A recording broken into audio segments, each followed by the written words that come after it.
Assalamualaikum warahmatullahi wabarakatuh. Salam sejahtera untuk kita semua. Perkenalkan, nama saya Dr. Yurdi Maulidani, SHIME dengan NIDN 1113089302. Saya merupakan dosen tetap di Sekolah Tinggi Ilmu Manajemen Indonesia Samarinda pada program studi manajemen. Pada kesempatan kali ini, saya akan menyampaikan pernyataan diri dosen dalam unjuk kerja Tridharma Perguruan Tinggi atau PDD UKTPT sebagai bagian dari proses sertifikasi dosen tahun 2026. Dalam melaksanakan tugas sebagai dosen, saya selalu berpedoman pada Tridharma Perguruan Tinggi yang meliputi pendidikan, pengajaran, penelitian, serta pengabdian kepada masyarakat. Pada aspek pendidikan dan pengajaran, saya mengampu beberapa mata kuliah sesuai dengan bidang keilmuan yang saya tekuni. Salah satu mata kuliah yang saya ampu adalah mata kuliah pengantar manajemen. Pada mata kuliah ini, proses pembelajaran akan menggunakan pola delivery, interaction, dan assessment. Ketiga komponen ini saling berkaitan sehingga pembelajaran tidak hanya berfokus pada penyampaian materi, tetapi juga pada keterlibatan mahasiswa dalam proses penilaiannya. Yang pertama adalah delivery atau penyampaian pembelajaran. Pada tahap ini, saya akan menjelaskan arah pembelajaran yang akan kita capai. Mahasiswa akan mengetahui capaian pembelajaran mata kuliah atau CPMK, yaitu kemampuan yang diharapkan setelah menyelesaikan mata kuliah ini. Selanjutnya, CPMK tersebut akan diuraikan menjadi sub CPMK yang menjadi target pembelajaran pada setiap pertemuan. Selain itu, kita juga akan mempelajari materi sesuai dengan rencana pembelajaran semester atau RPS secara bertahap, mulai dari konsep hingga penerapannya dalam dunia kerja maupun dalam organisasi. Kemudian yang kedua, interaction atau interaksi pembelajaran. Saya berharap perkuliahan ini tidak hanya berlangsung dalam satu arah. Oleh karena itu, kita akan menggunakan berbagai strategi pembelajaran interaktif seperti diskusi kelas, tanya jawab, studi kasus, presentasi kelompok, serta berbagai pengalaman dari kondisi yang ada di lingkungan kerja maupun di lingkungan masyarakat. Dengan cara ini, mahasiswa diharapkan tidak hanya memahami teori, tetapi juga mampu berpikir kritis, menyampaikan pendapat, dan bekerja sama dengan orang lain. Kemudian yang ketiga, asesmen atau penilaian. Penilaian tidak hanya dilakukan pada saat ujian tengah semester dan ujian akhir semester saja. Selama perkuliahan, mahasiswa juga akan dinilai dari kehadiran, keaktifan dalam diskusi, menyelesaikan tugas individu maupun kelompok, presentasi, serta kemampuan menganalisis kasus yang telah diberikan. Dengan sistem penilaian ini, proses belajar mahasiswa dapat dinilai secara lebih menyeluruh, bukan hanya berdasarkan daripada hasil ujian semata. Mata kuliah pengantar manajemen adalah mata kuliah wajib. Setiap mahasiswa program studi manajemen di Sekolah Tinggi Ilmu Manajemen Indonesia Samarinda harus mengampu mata kuliah pengantar manajemen. Pada pengantar manajemen, ini adalah merupakan mata kuliah dengan bobot 3 SKS dengan kode mata kuliah 310111. Adapun deskripsi mata kuliah, yaitu mata kuliah pengantar manajemen merupakan mata kuliah yang membahas terkait dengan konsep dasar manajemen bisnis, perkembangan ilmu manajemen, lingkungan dan budaya organisasi, fungsi pengorganisasian dalam manajemen perusahaan, implementasi dalam manajemen organisasi, motivasi dan kepemimpinan, komunikasi dalam organisasi, fungsi pengawasan dan pengendalian dalam manajemen perusahaan. Selanjutnya, materi yang akan dibahas dalam pembelajaran mata kuliah pengantar manajemen dalam satu semester. Yang pertama adalah pengaruh lingkungan terhadap manajemen. Kemudian yang kedua adalah evolusi teori manajemen. Yang ketiga adalah perencanaan strategis. Yang keempat adalah pemecahan masalah dan pengambilan keputusan. Yang kelima adalah pembagian kerja dan struktur organisasi. Dan yang keenam adalah koordinasi dan rentang manajemen. Yang ketujuh adalah pendelegasian wewenang. Yang kedelapan adalah sentralisasi dan desentralisasi. Yang kesembilan adalah motivasi. Yang kesepuluh adalah kepemimpinan. Yang ke-11 adalah dinamika konflik dalam organisasi. Yang ke-12 adalah peran dan teknik pengendalian dalam manajemen. Yang ke-13 yang terakhir adalah sistem informasi manajemen. Selanjutnya, saya akan menjelaskan sistem penilaian yang akan digunakan selama perkuliahan ini. Penilaian dilakukan secara menyeluruh sehingga tidak hanya berfokus pada hasil ujian, tetapi juga pada proses belajar mahasiswa selama 1 semester. Komponen yang pertama adalah kehadiran dengan bobot 10%. Oleh karena itu, saya berharap mahasiswa dapat hadir tepat waktu dan mengikuti perkuliahan secara konsisten.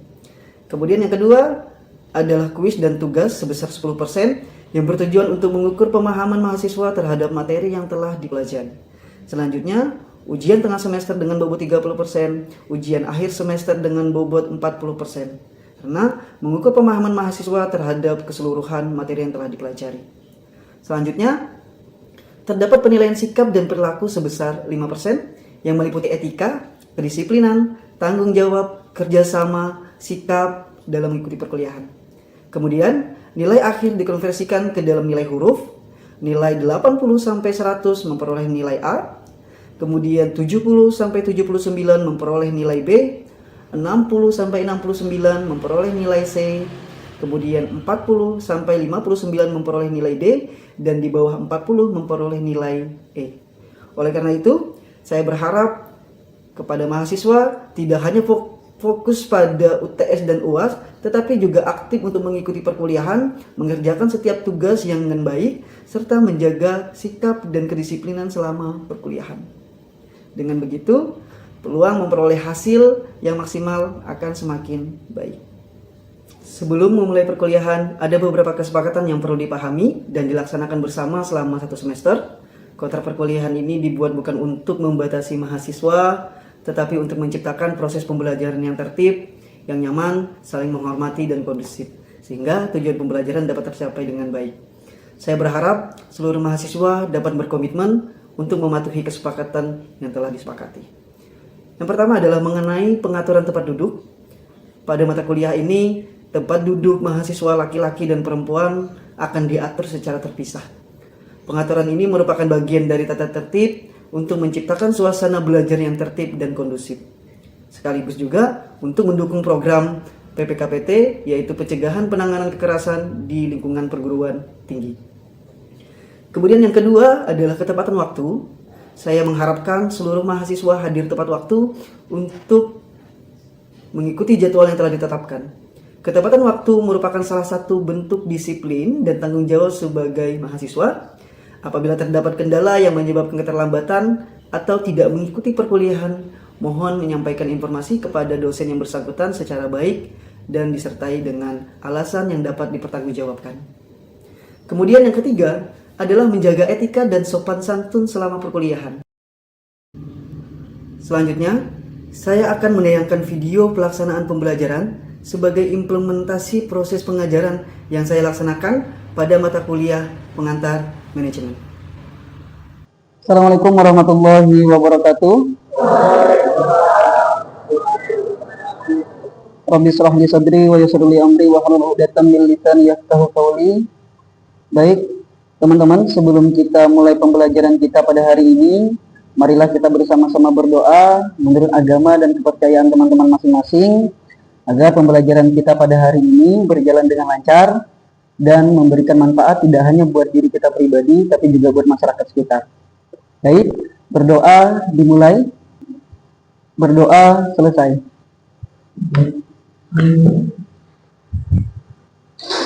Oke, baik teman-teman, apa kabar semuanya? Alhamdulillah, baik teman-teman, ini adalah merupakan pertemuan pertama kita dalam mata kuliah pengantar manajemen.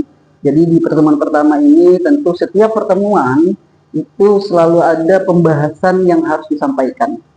Jadi untuk materi yang pertama yang perlu kita bahas adalah terkait dengan pengertian manajemen. Kemudian yang kedua terkait dengan lingkungan eksternal secara langsung dalam manajemen. Kemudian yang ketiga adalah lingkungan umum dalam perusahaan dalam konteks manajemen. Yang keempat adalah lingkungan internal perusahaan dari sisi manajemen. Kemudian yang kelima adalah menghubungkan lingkungan dengan organisasi. Kemudian yang keenam, tanggung jawab dan sosial dan etika seorang manajer. Ini adalah merupakan materi yang perlu kita bahas dalam pertemuan kali ini. Ada isu CPMK. CPMK itu adalah capaian pembelajaran, teman-teman. Capaian pembelajaran untuk pertemuan pertama. Jadi setelah teman-teman mengikuti pembelajaran kita pada hari ini, maka diharapkan teman-teman mampu memahami pengertian manajemen, membedakan lingkungan alam dan lingkungan organisasi. Kemudian poin yang kedua adalah mahasiswa mampu menjelaskan bagaimana organisasi menanggapi lingkungan alam dalam manajemen. Kemudian yang ketiga adalah mahasiswa memahami bentuk pengaruh lingkungan terhadap organisasi. Kemudian yang keempat adalah mahasiswa memahami etika dan tanggung jawab sosial masa kini. Kemudian yang kelima adalah mahasiswa mengetahui perubahan konsep dan tanggung jawab secara sosial. Kemudian yang keenam adalah mahasiswa mampu mengetahui pergeseran etika menjadi seorang manajer. Oke, baik teman-teman, kita masuk ke dalam materi yang pertama, yaitu berkaitan dengan apa yang dimaksud dengan manajemen, teman-teman. Saya Pak, perencanaan, saya Pak, pengorganisasian, Saya Pak, Oke, pengarahan Pak. oke, pengarahan. Ada lagi? Saya Pak, Oke, ada lagi? pengawasan. Pengawasan. Oke, baik. Oke, teman-teman. Baik. Selanjutnya, manajemen itu berasal dari kata manage, teman-teman. Manajemen itu berasal dari kata manage. Kita sering melihat dan sering mendengar, teman-teman. Bahkan kita sendiri sering menggunakan kata manage. Bahkan ketika kita komunikasi dengan teman kita, sering kita menggunakan kata manage. Keseharian kita sering menggunakan kata manage seperti tolong di manage ya acaranya. Tolong di manage timnya agar pekerjaan selesai tepat waktu. Kemudian yang ketiga, kita juga sering mendengar kata kita harus bisa memanage resiko. Kemudian yang keempat, kalau ada kendala tolong di-manage dengan baik dong. Dan sering kita dengar adalah di-manage ya uangnya dengan baik. Oke. Sekarang yang jadi pertanyaan adalah apa yang dimaksud dengan kata manage, teman-teman? Mengatur. Ada lagi? Mengontrol. Ada lagi? Mengendalikan. Ada lagi? Menghandle.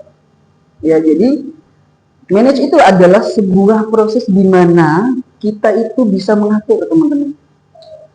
Bisa mengelola. Itu kata manage, teman-teman. Oke, baik, kemudian kita lanjutkan. Apa yang dimaksud dengan namanya manajemen? Tadi kita membahas terkait dengan kata manage, sekarang kita mendefinisikan pengertian daripada manajemen. George Robert adalah merupakan bapak dari manajemen, teman-teman. Jadi saya kutiplah pendapat beliau, manajemen adalah proses perencanaan, pengorganisasian, pengarahan, pengawasan, usaha-usaha para anggota organisasi, dan penggunaan sumber daya organisasi lainnya agar mencapai tujuan yang telah ditetapkan secara efektif dan efisien. Jadi, manajemen itu adalah bagaimana cara kita untuk melakukan proses, teman-teman. Jadi sebelum kita menerapkan manajemen, ada satu target yang harus kita capai. Ada sebuah keinginan yang harus kita capai. Jadi ketika kita menginginkan segala sesuatu, menginginkan sesuatu atau target yang ingin dicapai, maka baru teman-teman menerapkan sistem manajemen. Seperti itu. Nah, di sini ada kata yang namanya efektif dan efisien. Kenapa dikatakan efektif dan efisien? Karena memang manajemen itu adalah membantu kita untuk mencapai tujuan agar tujuan itu tercapai secara efektif dan efisien. Sekarang saya ingin tanya terkait dengan teman-teman. Apa yang dimaksud dengan kata efektif dan efisien? Ada yang mau memberi argumentasi? saya Pak. Jadi efektif itu tujuan atau target yang berhasil. Kalau efisien itu caranya untuk mencapai tujuan tadi, tapi dengan cara mempersingkat atau menghemat waktu, biaya, sumber daya. Efektif dan efisien itu berbeda, teman-teman. Kalau efektif itu adalah sesuatu yang bisa dicapai, fokusnya kepada targetnya. Dia tidak memikirkan bahwa anggarannya keluar banyakkah ataukah tidakkah. Tapi kalau kita berbicara mengenai efisien, maka dia mencapai tujuan, tapi dia tidak mengeluarkan anggaran yang begitu banyak. Contohnya seperti apa? Contohnya adalah misalkan teman-teman ingin menuju ke kampus, teman-teman. Ingin menuju ke kampus pada jam 7. Sedangkan kalau dibicara terkait dengan efektif, teman-teman sampai sebelum jam 7. Tapi kalau kita berbicara terkait dengan efisien, maka teman-teman sampai pada sebelum jam 7, tapi dengan pengeluaran bensin yang lebih hemat. Dengan cara seperti apa? Mencari strategi untuk mencari jalan mana yang lebih cepat. Seperti itu. Itu yang dikatakan efektif dan juga efisien, teman-teman. Kemudian selanjutnya, siapa yang membutuhkan manajemen, teman-teman? Yang membutuhkan manajemen tentu yang pertama adalah perusahaan atau dari sisi bisnis, teman-teman. Dia memiliki tujuannya adalah profit, maka dia harus menyusun strateginya seperti apa, bagaimana cara dia membagi pekerjaan kepada karyawan dan sebagainya. Kemudian yang kedua adalah semua tipe organisasi. Kenapa semua tipe organisasi? Organisasi juga mempunyai tujuan, teman-teman. Dan dia juga membuat sebuah struktur mulai dari pimpinan sampai kepada bawahan. Kemudian yang ketiga adalah semua tipe kegiatan. Semua tipe kegiatan. Tanpa kita sadari bahwa kita terkadang melaksanakan manajemen itu, teman-teman. Tapi kita tidak menyadari dengan hal itu. Seperti apa kehidupan sehari-hari?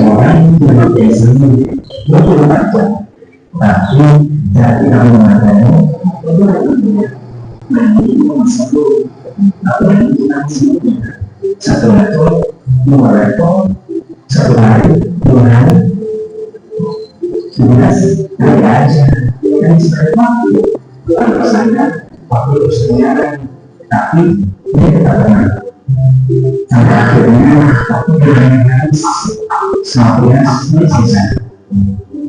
Lalu sebenarnya kegiatan dalam satu malam semua itu waktu dan lalu karena rantai sehat dari menjadi proses yang cepat hari tugas yang belum selesai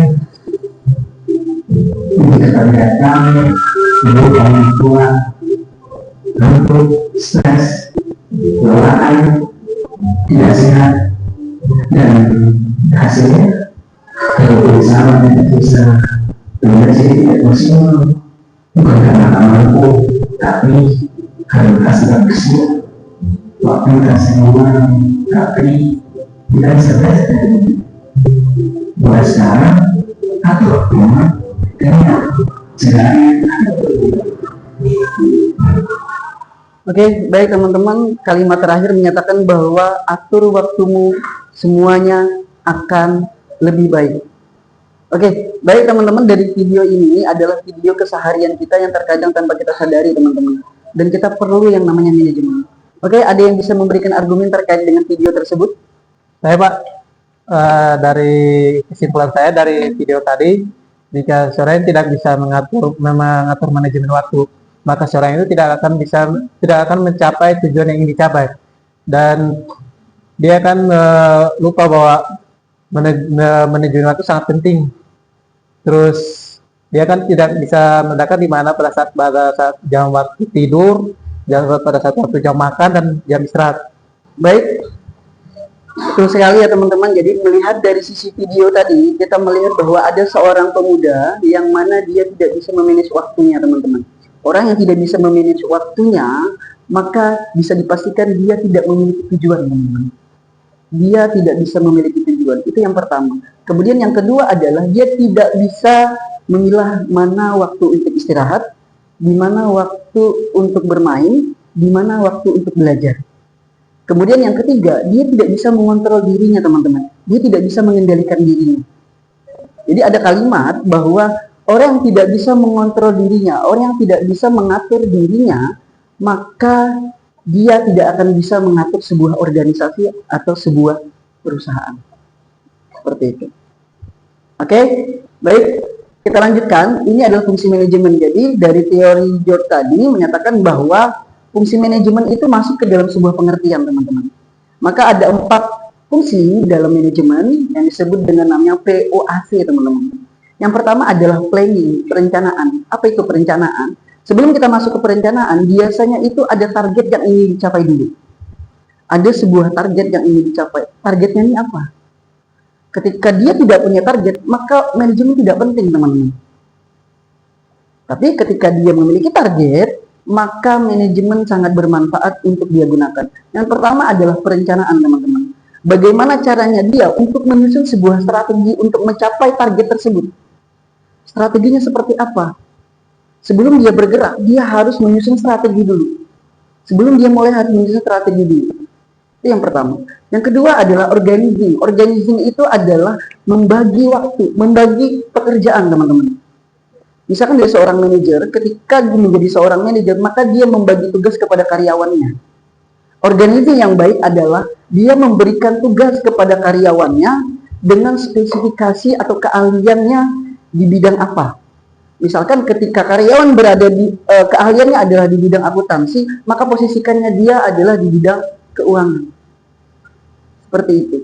Kemudian yang ketiga, ada yang namanya actuating, yaitu adalah terkait dengan pengarahan. Pengarahan ini adalah biasanya menggerakkan, teman-teman. Biasanya adalah seorang manajer itu menggerakkan karyawannya atau memberikan motivasi kepada karyawannya untuk bekerja lebih baik, untuk mencapai tujuan tersebut. Seperti itu. Kemudian yang keempat, ada yang namanya controlling atau pengendalian. Pengendalian ini bisa dikatakan sebagai evaluasi, teman-teman. Jadi setelah melakukan actuating pengarahan, maka dia melakukan evaluasi terhadap pekerjaan karyawannya. Nah, setelah dia memeriksa, mengevaluasi pekerjaan karyawannya, ketika ada sesuatu yang tidak benar, maka harus diperbaiki sebagaimana mestinya.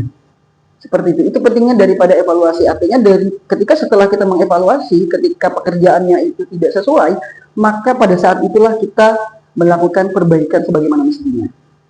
Seperti itu. Oke, baik teman-teman, terkait dengan fungsi manajemen, saya akan menampilkan terkait mengenai sebuah cerita, teman-teman, yang berkaitan dengan fungsi manajemen, tapi dalam kehidupan sehari-hari, teman-teman. Oke, baik. Kemudian kita lanjutkan,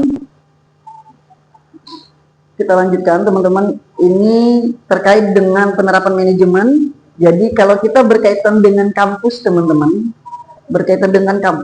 maka perencanaannya adalah seperti apa? Yang pertama adalah menyusun jadwal kuliah. Ini adalah sebuah perencanaan, teman-teman. Bagaimana ketua program studi untuk menyusun jadwal kuliah. Seperti itu. Kemudian yang kedua adalah membagi tugas, organizing, artinya membagi tugas. Dosen tugasnya adalah mengajar. Kemudian staf akademik tugasnya adalah untuk melayani mahasiswa. Kemudian yang ketiga adalah pengarahan atau pelaksanaan, teman-teman. Pengarahan seperti apa?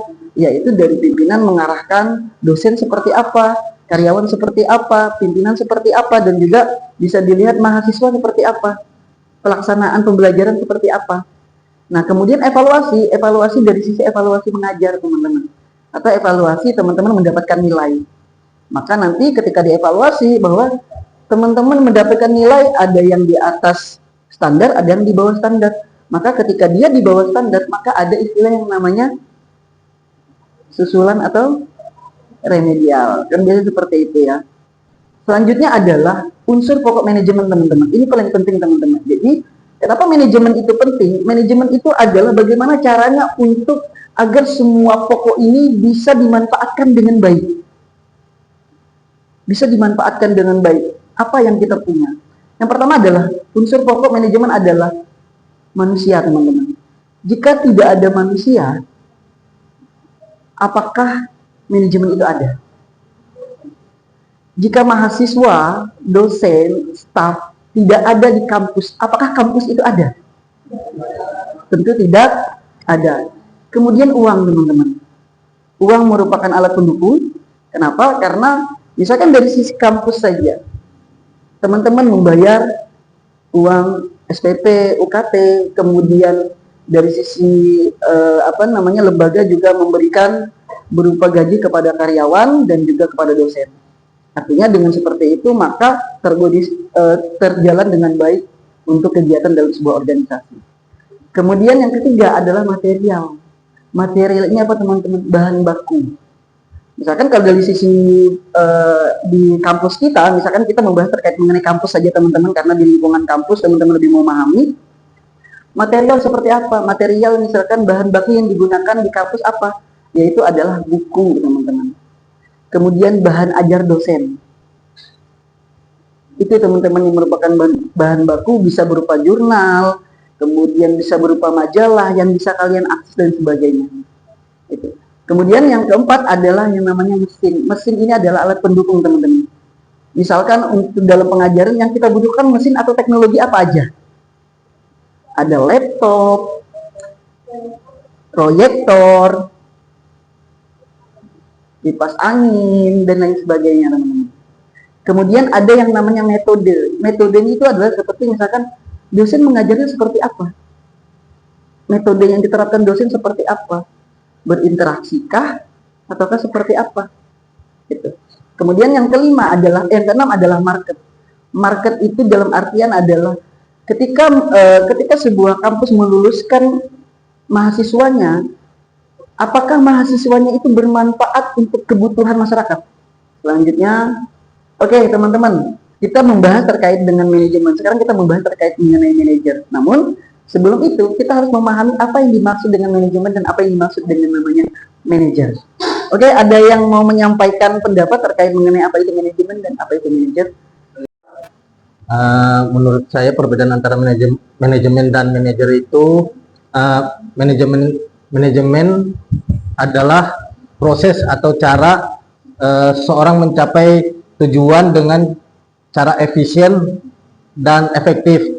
Sedangkan manajer itu seseorang yang memimpin dan mengatur pekerjaan tersebut agar berjalan secara lancar, Pak. Oke, baik. Manajemen dan manajer adalah dua konsep yang berbeda. Manajemen adalah cara atau prosesnya, atau bisa dikatakan sebagai sistemnya, teman-teman. Sedangkan yang dikatakan manajer adalah orang yang mengelola sistemnya, orang yang mengatur sistemnya. Oke, selanjutnya peran manajer. Tentu peran manajer adalah namanya manajer, tentu ada seorang pemimpin. Kemudian yang kedua, seorang pemimpin tentu harus bisa mengambil sebuah keputusan, dan seorang pemimpin harus bisa berkomunikasi dengan baik. Yang keempat adalah memberikan motivasi kepada karyawannya. Kemudian yang kelima adalah menjadi seorang pengawas dan menjadi seorang pengarah bagaimana untuk menjalankan sebuah pekerjaan itu. Kemudian yang terakhir adalah terkait dengan pemecahan masalah. Jadi seorang manajer harus bisa memecahkan masalah, dan yang terakhir adalah dia harus bisa mengambil sebuah keputusan. Oke, baik teman-teman, tadi kita sudah membahas terkait mengenai manajemen, terkait mengenai konsep manajemen, kemudian manajemen dalam kehidupan sehari-hari seperti apa, kemudian konsep manajemen dalam sebuah organisasi seperti apa, kemudian konsep manajemen dari sisi perusahaan seperti apa. Tadi dijelaskan bahwa dari fungsi manajemen ada yang namanya perencanaan, pengorganisasian, pengarahan, dan pengawasan. Jadi teman-teman kita bisa dari pertemuan ini, saya akan memberikan sebuah tugas teman-teman secara individu untuk membahas terkait mengenai fungsi manajemen. Jadi nanti di sini ada yang namanya studi kasus, jadi terkait dengan bagaimana seseorang yang sedang bingung untuk membentuk atau mengadakan sebuah kegiatan, teman-teman. Jadi nanti silahkan saja dikaitkan dengan fungsi manajemen, teman-teman, yang berkaitan dengan perencanaan seperti apa, kemudian pengorganisasiannya seperti apa yang harus dilakukan, kemudian pengarahannya seperti apa, pengawasannya seperti apa. Itu. Oke, baik teman-teman, itu saja yang dapat saya sampaikan. Kita cukupkan pertemuan kita pada hari ini. Sebelumnya saya ucapkan terima kasih banyak kepada teman-teman yang telah hadir pada hari ini. Semoga apa yang kita dapatkan pada hari ini bermanfaat, tidak hanya buat diri kita pribadi, tapi juga buat masyarakat sekitar. Kurang lebihnya mohon maaf. Wabillahi taufiq wal hidayah. Wassalamualaikum warahmatullahi wabarakatuh.